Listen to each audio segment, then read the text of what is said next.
छिहत्तर जोगे जोगे छौड़ी खेला कर धारा लगोइनी 376 आगे देख ले बउले तो जे हमारा से छौड़ी टक्कर आगे देख ले बउले तो जे हमारा से छौड़ी टक्कर जोगे जोगे छौड़ी खेला कर धारा लगोइनी 376 जोगे जोगे छौड़ी खेला कर धारा लगोइनी 376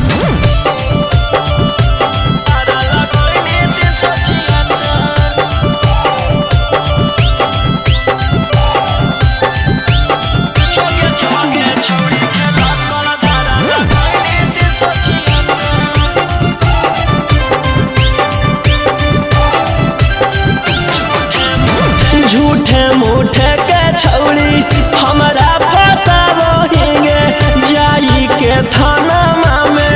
रिपोर्ट लिखावोहिंगे झूठे मूठे के छौड़ी हमारा फसावोहिंगे जाई के थाना में रिपोर्ट लिखावोहिंगे आगे के तना गिर गेनी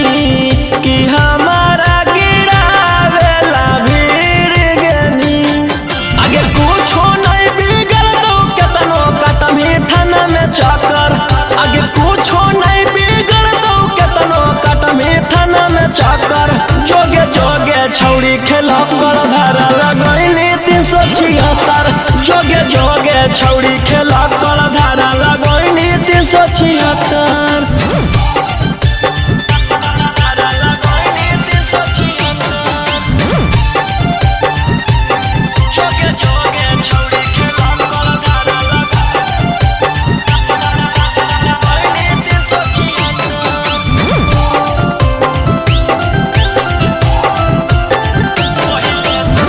पहिले तू कोई भाषण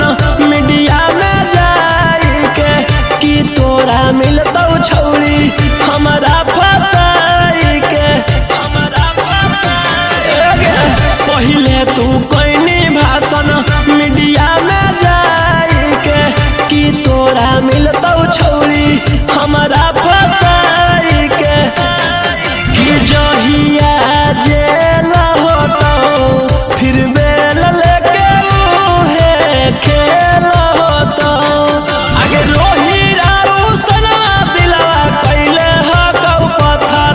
आगे राजा राऊ सनवा दिलवा कैले हकौ पत्थर जोगे जोगे छौड़ी खेला कर धारा लगोइनी 376 जोगे जोगे छौड़ी खेला कर धारा लगोइनी 376